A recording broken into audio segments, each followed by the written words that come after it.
As you can see on the title of my presentation, the key objective is to discuss in details when a treatment intensification beyond statin is needed for the category of patient with hypertriglyceridemia. And my presentation shall be based mainly on two documents. The first one is recent EAS guidelines regarding the management of dyslipidemia. And the second document that I recommend to use is two documents. The second document is this recent review on the evidence of reducing macrovascular risk in patients with atherogenic dyslipidemia. I participate in this consensus meeting. It's also a good summary to all the knowledge in this field. And yes, indeed, we mentioned this terminology atherogenic dyslipidemia in this consensus paper, because for patients with high triglyceride, it's very rare to have only high triglyceride level. Usually, we can see on this slide that the component of atherogenic dyslipidemia includes, yes, indeed, an increase in triglyceride, mainly large VLDL particle, but this abnormality on triglyceride is associated in this atherogenic lipid triangle with a decrease in HDL cholesterol and the presence of small, dense LDL particles. And even if some category of patients, such as type 2 diabetes, are not a very high level of LDL cholesterol at baseline, a consistent finding for all the patients with this atherogenic dyslipidemia and increase in triglyceride is an increase in non-HDL cholesterol or an increase in ApoB. We have both increase in non-HDL cholesterol and ApoB. And yes, indeed, it's very useful to look at the level of triglyceride for patients on statin therapy due to the result observed in this PROVIT trial. For example, you have other examples coming from literature of statin trial, and you have exactly the same result coming, for example, from the IDEAL trial. But if you look at this slide in more details, and if I have on this slide put at the same time the two categories of patients in PROVIT with LDL cholesterol at goal. Keep in mind, PROVIT secondary prevention, the goal is below 70 milligram per deciliter, 1.8 millimole per liter. Two categories below or greater than 70, but at the same time, below 150 or greater 150 milligram per deciliter for triglyceride. And clearly, if a patient is at goal for both LDL cholesterol and triglyceride, but I will come back later, is not exactly a goal. We cannot propose a goal for triglyceride. I will discuss very soon. But for this category of patient, the residual risk on statin treatment is less important, but at the opposite, you have the most important residual risk for the category of patients not at goal for LDL cholesterol and with this level of triglyceride greater than 150 milligram per deciliter. The reason why it's difficult to propose in guidelines a specific target, a specific goal for triglyceride is due to this variability in triglyceride level, and more we are promoting for this reason the second parameter, non-HDL cholesterol. It's only to remind you that this parameter, non-HDL cholesterol or ApoB, it's about the same, but non-HDL cholesterol is very simple. It's only total cholesterol minus HDL cholesterol, and this very simple parameter take into account the heterogeneity of all the particles containing ApoB. And the goal for non-HDL cholesterol is the goal for LDL cholesterol plus either 0.8 millimole per liter or plus 30 milligram per deciliter. A good illustration of the use of non-HDL cholesterol to predict the residual risk on statin treatment is coming from this well-known meta-analysis published some years ago by Buchhold, and using level of LDL cholesterol and non-HDL cholesterol on statin therapy. It's a level on statin therapy. And you can see on this slide, you have two categories of patients. The goal for this meta-analysis for LDL cholesterol was only 100, not at goal or at goal for LDL cholesterol. If you look at only the category of patients at goal, because the first goal, we'll come back later, remains LDL cholesterol. But if you look at these two categories of patients at goal for LDL cholesterol, and if you put as reference the category of patients at goal for LDL cholesterol and also at goal for non-HDL cholesterol, 30 milligram per deciliter greater goal, as explained previously. And if you compare with the category of patients not at goal for non-HDL cholesterol, but at goal for LDL cholesterol, you can see that the residual risk is very significantly increased by 32%.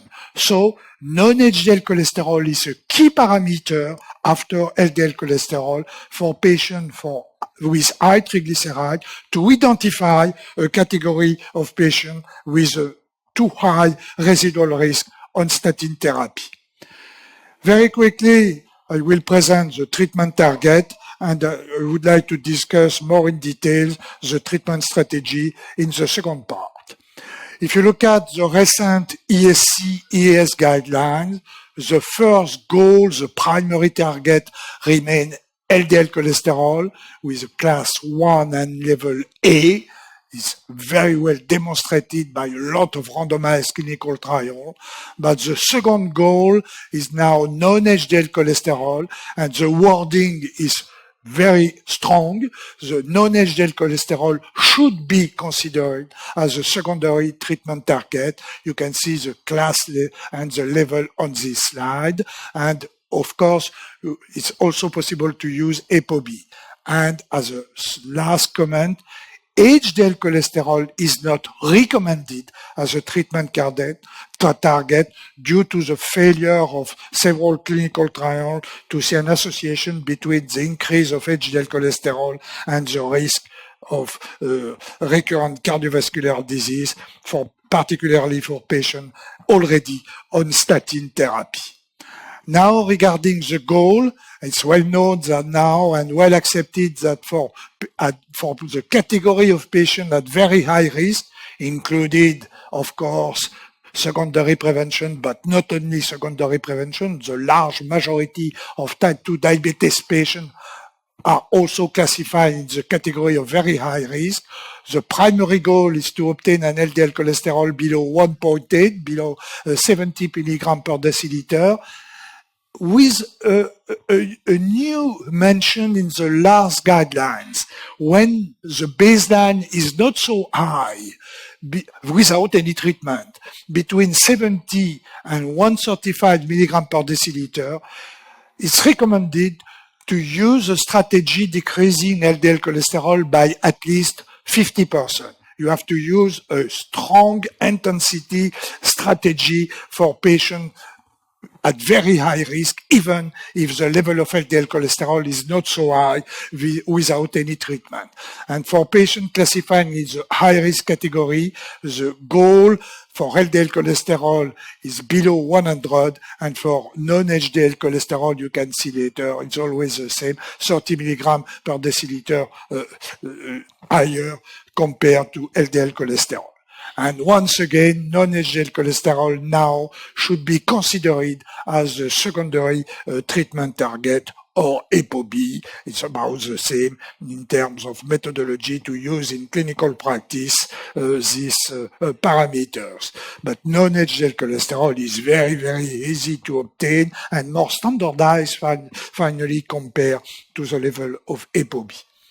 So the main part of my presentation is regarding the treatment strategy, how to manage this category of patients at very high risk. And as mentioned previously, the first goal is LDL cholesterol, and you have to try to reach this goal, below 70, below 100 for these two categories. And in all the guidelines, the first choice regarding pharmaceutical treatment is statin therapy. Statin therapy remains the treatment of choice at the exception of the patient with very, very high triglyceride without any treatment. But every time we have an increase in LDL cholesterol, the first choice is to use statin therapy. But once again, on statin therapy, elevated triglyceride and or low HDL cholesterol increase the residual risk of cardiovascular disease, even if LDL cholesterol is on target. And the illustration of my presentation, you can see that, yes, indeed, in this table coming from the guidelines, statin treatment is recommended as the first choice, but when you have a residual risk linked to triglyceride and HDL cholesterol, and if triglyceride remains greater than 200 milligram per deciliter, 2.3 millimole per liter, and or non-HDL cholesterol greater than 30 milligram per deciliter, higher than LDL cholesterol goal, you have to consider an additional treatment toward lowering triglyceride. It's not my own position. Once again, it's written now in guidelines for this category of patient on statin treatment. If triglycerides are greater than 200 milligram per deciliter, 2.3 millimole per liter, you have to consider other strategies. Here is mentioned only fenofibrate. You can understand very quickly why it's mentioned only fenofibrate. The first reason for which it's mentioned fenofibrate is due to the fact it's not possible to combine statins with gemfibrozil. It has been observed a very significant risk increase in the risk of myopathy and rhabdomyolysis with the statin gemfibrozil combination. Now it's really clear and clearly recommended to avoid the combination between a statin and gemfibrozil. Another possibility, and I will come back more in the detail on this possibility, is to use omega-3 fatty acid. So in fact, in clinical practice, in this situation, there is not a rare situation of patient on statin therapy, very well treated with a statin, but with high triglyceride and non-HDL not at goal. You have not a lot of choices. In fact, in theory, at the beginning, you have to choose between statin plus fenofibrate, statin plus nicotinic acid, but unfortunately, the two large endpoints published with nicotinic acid have been negative, maybe due to the choice of the patient included, but whatever the reason of the failure of this trial, now it's not possible to use nicotinic acid. And we have always a lot of questions regarding the interest and the possibility to use omega-3 fatty acid. Why we have this interrogation regarding the use of omega-3 fatty acid for patients on statin therapy? We have some argument pro in favor of the use of omega-3 fatty acid. I have summarized this argument here. Yes, indeed, if you are using a relatively high dose of drugs, here omega-3 fatty acid, 2 to 4 grams per day, you can observe a decrease in triglyceride level. It's very, very modest with the dose 1 gram per day. You have to use at least 2, and it's better to use 4 grams per day to see an effect on triglyceride. At the beginning, it has been also reported some positive effect on arrhythmia and some antiarrhythmic effect. And 2 first trials were positive. JC realized in Italy and Yalis realized in Japan. But at the time of this trial have been conducted, you have not all the drug in the cardiovascular prevention that we have now, and particularly very, very few patients were treated with statin, and particularly with a high-intensity statin. And unfortunately, in two recent trials, and particularly in Omega trial, realized in the context now of all the drugs classically used in cardiovascular prevention, these two trials have not confirmed that the use of omega-3 fatty acid at the dose of 1 gram per day can induce a complementary decrease in the incidence of cardiovascular event. And it has been also observed in this meta-analysis, you have no association with the use of omega-3 fatty acid and a decrease in the risk in the incidence of cardiovascular disease. But the story is not closed, because as mentioned previously, if we want to see an effect on triglyceride, you have to use a high dose of omega-3 fatty acid. And two trials are ongoing, and of course I don't know the response. The name of these two trials are REDUCE-IT, using a new formulation of omega-3 fatty acid named EPA at the dose of 4 grams per day, and the second one in STRENGTH, using another formulation of omega-3 fatty acid, also at the dose of 4 grams per day. And it's really, these two trials are good trials. It's patients at very high risk, at goal on statin therapy, with high triglyceride on statin therapy. And I can tell you, because I have a recent discussion regarding this trial, next year, at the AHA meeting in 2018, it's planned to have the result of one of these two trials, REDUCE-IT. You have to wait at least 2 or 3 years to obtain the result of the second trial, STRENGTH. And before the obtention of the result of this trial, it's very difficult to talk about a beneficial effect or absence of beneficial effect during the addition of the high dose of omega-3 fatty acid to statin therapy. So finally, the main strategy right now for this category of patients is the possibility to combine fenofibrate to statin therapy. Why it has been proposed in recent guidelines, this strategy, this possibility to combine statin and fenofibrate. Yes, indeed, you have a lot of failure in the literature, but we have this consistent finding. Every time the trial has been conducted with a fibrate, either in monotherapy or in combination therapy, we have only one trial. I will go back later on the ACCORD. But every time a trial has been conducted with a strategy using a fibrate.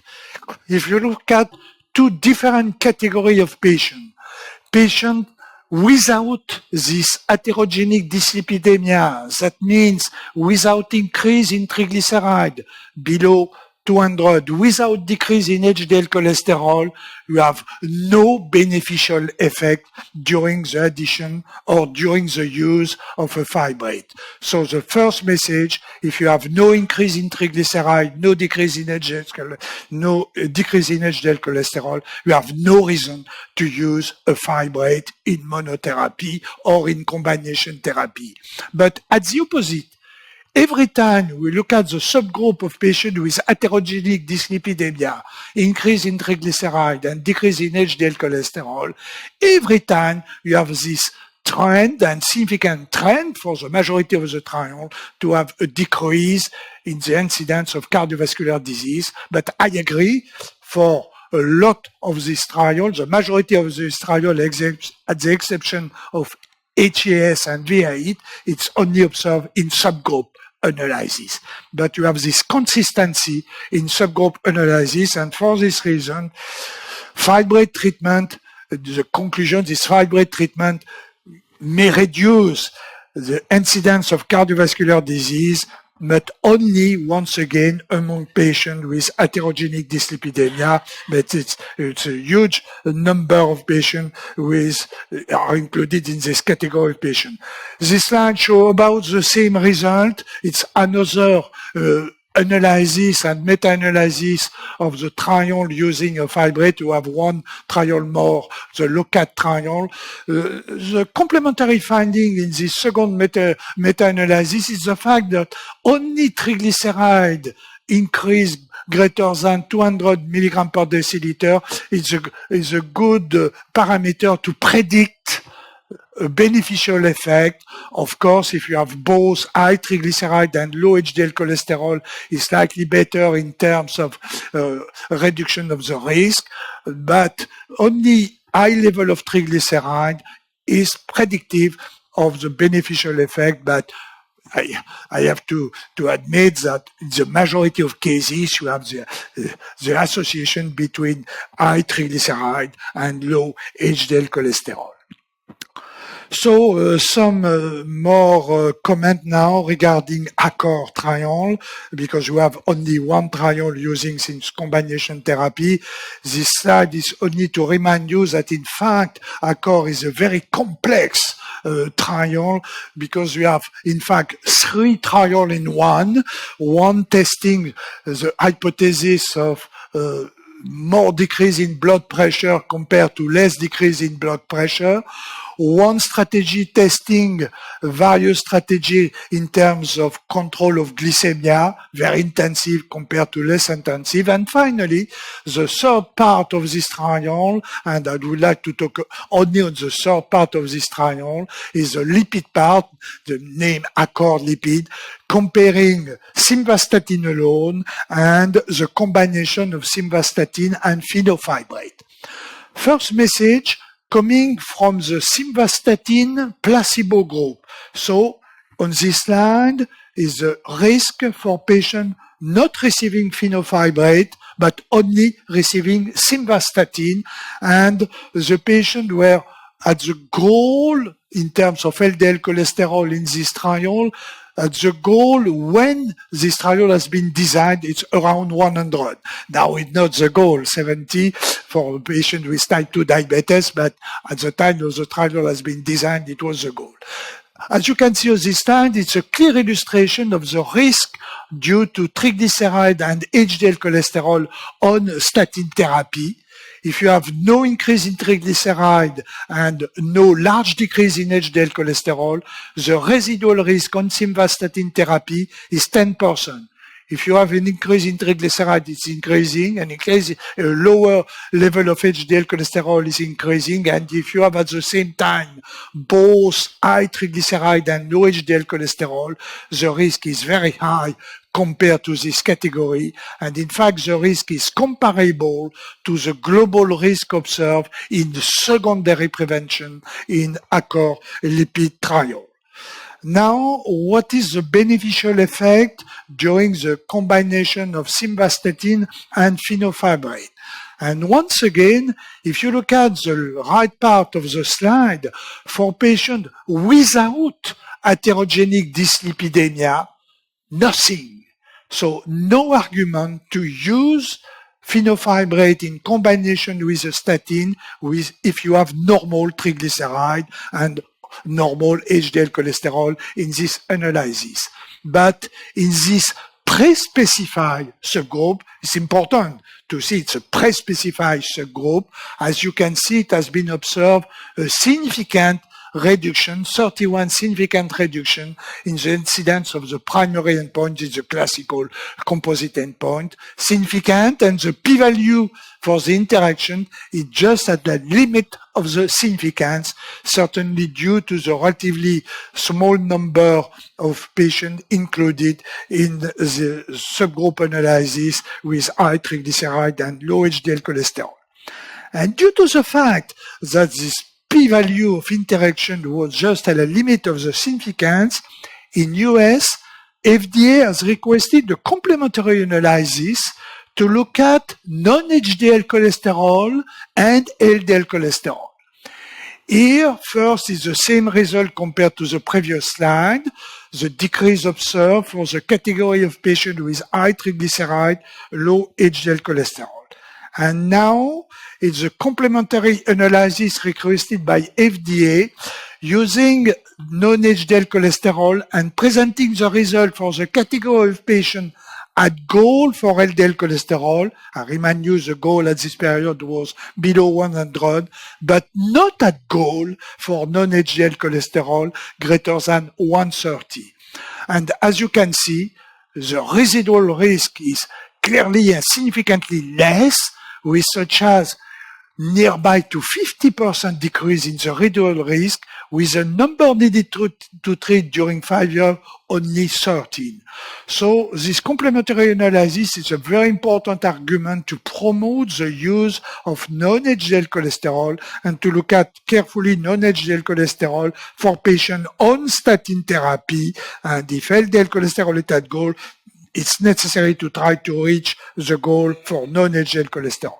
Of course, it's very important to have a very careful look on the safety profile of this combination therapy, particularly due to the cases of rhabdomyolysis reported in the literature with the combination of gemfibrozil and statin therapy.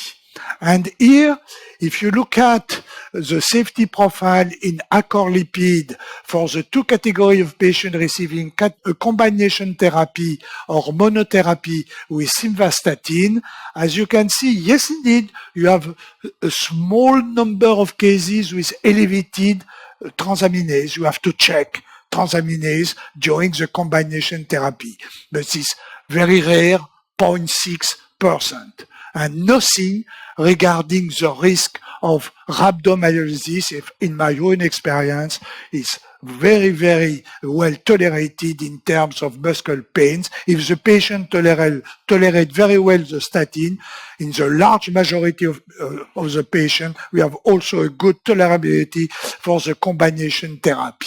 And no large increase, no difference regarding the increase of CPK or the increase of muscle pain.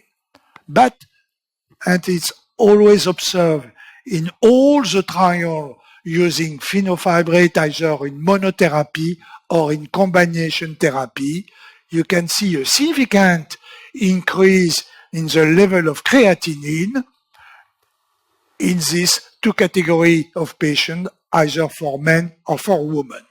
And it's important to explain what is this finding, what is the reason for this concordant observation in all the trials using fenofibrate, why the triglyceride level is increased. And the response, now we know the response, it's only an increase in the production of creatinine, but not an alteration of renal function.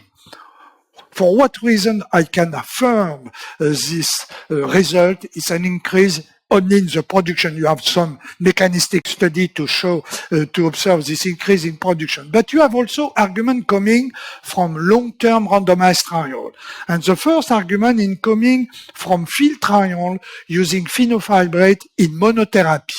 And indeed, it has been observed during the run-in phase. I don't know if you remember, during field trial, you have a run-in phase during which all the patients are receiving fenofibrate during 6 weeks.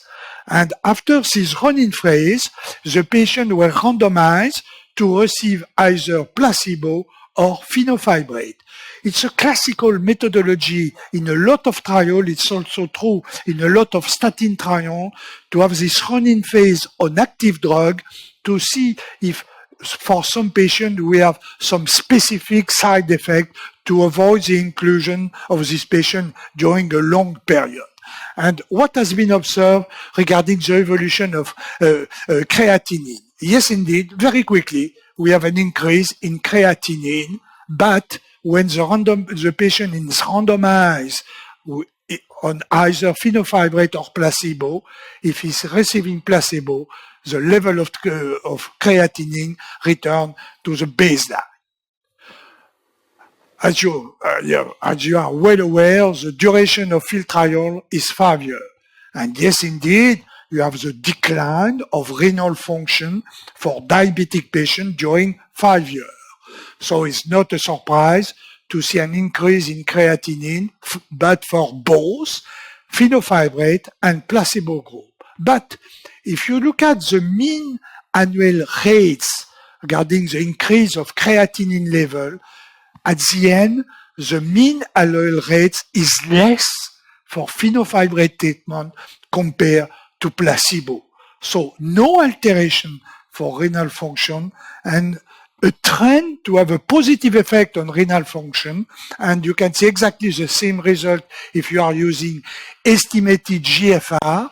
Yes, indeed, you have a decrease in GFR during 5 years for both groups, placebo and fenofibrate, not a surprise for patients with type 2 diabetes, but the mean annual rates for the decline in eGFR is significantly less for fenofibrate compared to placebo. And the second argument is coming from a sub-study of field trial.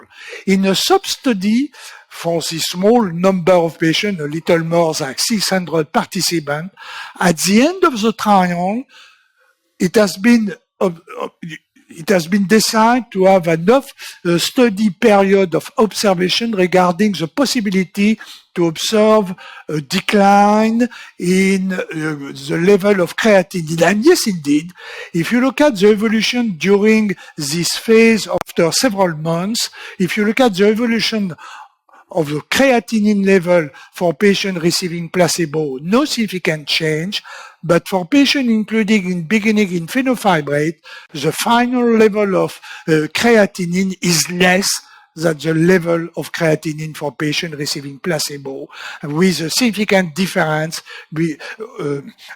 regarding estimated GFR. So in fact, it's possible to talk about a small protective effect. It's in fact in agreement with the other beneficial effect regarding the microvascular complication observed for this category of patients with type 2 diabetes. Beyond the effect on macrovascular event, it has been also reported of positive effect on renal function, significant decrease for albuminuria progression, microalbuminuria, macroalbuminuria, and also in other analyses, so significant and beneficial effect for patients with diabetes on retinopathy, evaluated by laser, the need for laser treatment, progression of retinopathy with several stages in progression. It's true both in field and Accor lipid trial. And for example, in Australia, we have a specific indication for fenofibrate to prevent retinopathy for patients with type 2 diabetes. And last, beneficial, non-beneficial microvascular benefit is regarding neuropathy and the number of total amputation observed for this category of patients with type 2 diabetes. So globally, you have, because we have not other option, you have enough argument, in our opinion, in Europe to be in agreement with what has been proposed by health authorities, EMA, and in Europe it has been accepted for EMA to have an indication for fenofibrate, of course, for treatment of severe hypertriglyceridemia, of course, for the treatment of patients with an indication of statin therapy, but for which statin is contraindicated or not tolerated, but also for this category of patients with mixed hyperlipidemia, that means with atherogenic dyslipidemia at high cardiovascular risk in combination, in addition to statin therapy, when triglyceride and HDL cholesterol are not adequately controlled. And my final slide before the conclusion is due to the publication of the recent long-term follow-up of Accor lipid, and very recently it has been reported the observation of the incidence of cardiovascular disease during this additional 5 years of follow-up after the end of the main Accord lipid triangle. That means a total of about 10 years of follow-up for all the participants treated previously either with fenofibrate and placebo. And the findings are exactly in agreement with the main result, the first part and randomized part of the trial. The global results are neutral, but if you look at once again the subgroup of patients with high triglyceride and low HDL cholesterol, it has been always observed a significant decrease in the incidence of cardiovascular decrease. You can see the odds ratio, 0.73, and the p-value for interaction reached the significance in this complementary analysis. So in conclusion, as you can see on this slide, high-risk patients on statin therapy with atherogenic dyslipidemia, high triglyceride, low HDL cholesterol, have usually a higher residual cardiovascular risk. This clinical feature is very, very common for patients with type 2 diabetes, metabolic syndrome, chronic kidney disease, and other diseases. Non-HDL cholesterol now should be considered as an alternative risk marker and is clearly a secondary target, especially for this category of patients with combined hyperlipidemia, diabetes, metabolic syndrome, CKD. High-risk patients on statin therapy with elevated triglyceride and low level of HDL cholesterol can have a benefit from this combination of fenofibrate and statin combination therapy. And once again, yes, indeed, fenofibrate is indicated in Europe for combination with a statin for high-risk patients whose triglyceride and HDL cholesterol inadequately controlled on statin monotherapy. Thank you so much for your attention.